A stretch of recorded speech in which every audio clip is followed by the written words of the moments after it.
When I think back at a lot of the real experiences that we've done, probably the ones that are the most meaningful to me have been in the diversity, equity, and inclusion space. And I think it's because one of our core tenets is that we want to help people feel seen. And usually when people feel seen, there's empathy in the room, especially when they're sharing their story and they're able to say things that maybe they weren't ever able to say, but the movies allow them to say it.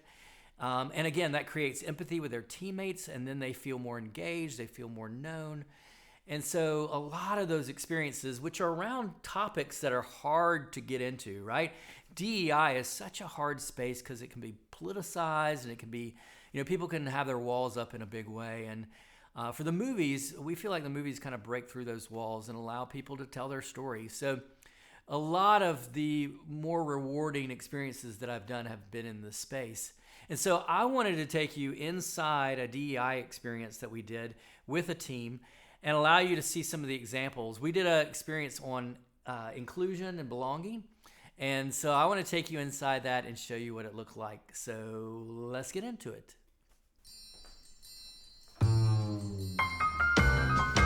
Here we go. Because basically I'm just saying whatever comes to my brain. Not going to be edited very well. No, I'm not talking out my butt. Hi, my name is Bryan Coley. I am the Chief Creative Officer. One of the things when we started doing content around inclusion that I was really passionate about was I felt like the nature of inclusion should be that everyone has a different way in which they want to be included. So to me, that just seems like a no-brainer, that you can't just say, well, this person wants to be included just the same as this person, and this person. But the nature of inclusion should be that everyone has a different way in which they want to be included. And so what we do is we ask team members to bring a clip of a character in their favorite movies that's being excluded. We dive into that clip, figure out what exclusion looks like, and then we turn it and flip it into how would you rewrite the scene so there was inclusion, and then define what inclusion is specifically to that person. And I love that because I love the fact that we can use movies and everybody bringing a different clip and from a different movie for people to be able to express their own, what I call their own brand of inclusion and belonging. And so I want to show you some of the, so there was this team, and I want to give you just the diversity of the team was there already, but here's the diversity of the movies they picked. So we had Remember the Titans, we had Green Book, we had Love, Simon, we had 007, No Time to Die, we had Officer and a Gentleman, Gladiator, Silence of the Lambs, and Bridesmaids. So that was the clips that we were dealing with when it came to everyone breaking down and finding their own brand of inclusion. So I want to take you a little bit further and take maybe, let's do 3 of these and explain to you the power of how each person found their brand of inclusion. So here we go. The first example I want to give is from Silence of the Lambs. To me, this was a powerful scene. I'm going to use a fake name for the participant. Let's say her name is Jill. And Jill brought the clip of when Jodie Foster's character, Clarice, is with her boss, and she's sharing all this information about her knowledge and her skills as far as what she knows of this case. But then they get to the crime scene, and at the crime scene, she's kind of shut out. It's kind of a good old boys network. They're all men there, and they say something to her, and then she's not let in the room where it's happened, where the true crime scene is, and the boss doesn't even advocate her for her.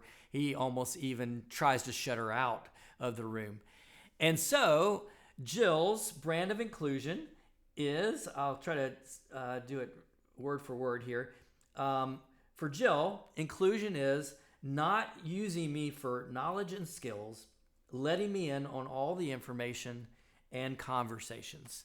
Now, to me, that's really powerful. It's a brand of inclusion that's very specific as to she wants to know that you're just not using her for her knowledge, that you're letting her in on all the information of a case and on the conversations, the room where it's happening, right?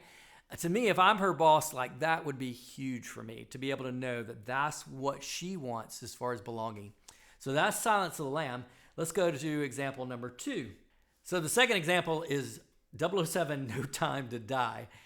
And when we got this clip, I was like looking at the clip going, where is the exclusion and inclusion?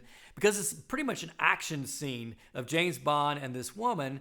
And then the participant, we'll call him Jack, he kind of gave us a little bit of the backstory and said, oh, well, two things you need to know. First of all, in a very, random kind of thing that he says is that, the James Bond for this James Bond is from Scotland. He's not from Britain. So, and we were like, okay. And then the second thing he said is that this is the first time James Bond has been kind of vulnerable and with a woman and allowed himself to kind of fall for her. And in this moment, he feels like he's being betrayed. And so he's testing her loyalty, whether she's really telling him the truth, by this huge action scene where they're both in harm's way. So for him, inclusion is being able to put my trust out there and being given truth in a timely manner. And so that was the first part, was just the idea that he, wanted to know if he was going to trust someone, that the truth would be coming back to him very quickly, because he didn't find out, James Bond didn't find out the truth of whether the woman was betraying him or not until way later in the movie.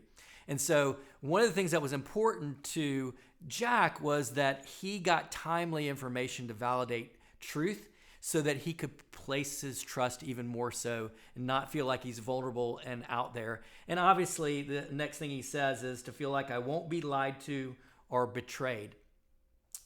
So that was a huge part of his brand of inclusion, was just feeling like he could put trust out there and that truth would come back to him and that he wouldn't be betrayed. But the second part was just this random thing that he was very passionate about in the film, was that this James Bond was from Scotland and not from England, and that made him more rogue as far as the James Bond. And so he put also being loved for who I am, independent of my imperfections, even in my rogueness.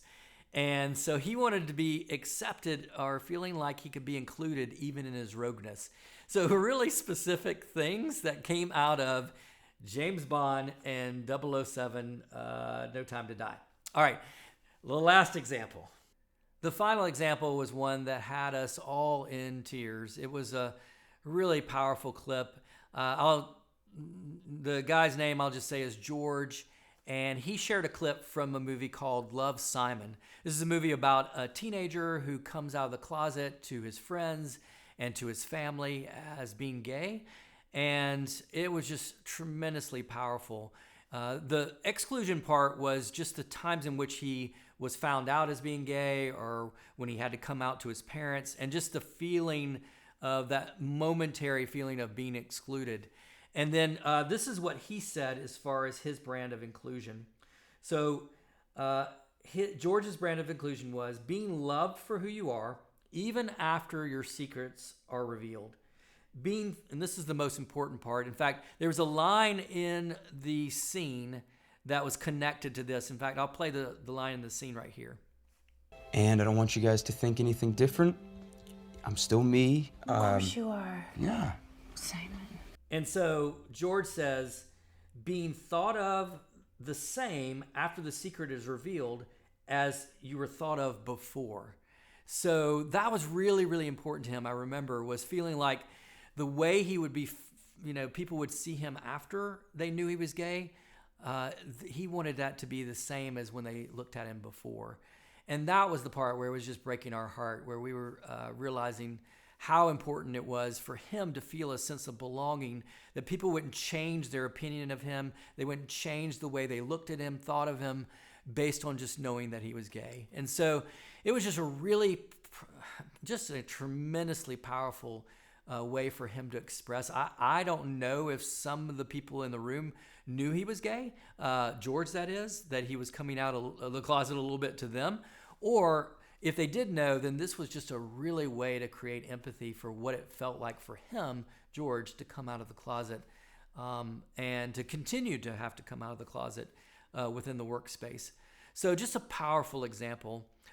So those are three examples of how people found their specific brand of inclusion that was different than anybody else's. Obviously, you can see There's nothing the same about Love, Simon and Silence of the Lambs or No Time to Die. And each one of them expresses a different way in which the team can go, now I know how to make you feel like you belong. So hopefully that's helpful. This is the commercial part. We would love to come and do an experience with your team where we can help you find each other's brand of inclusion. But ultimately, I just wanted to kind of give you a little bit of a sneak peek, or not a sneak peek, a sort of an inside behind the scenes look at what happens at REEL, and specifically within our DEI experiences. So thanks for watching, and we'll see you next time on REEL Impromptu.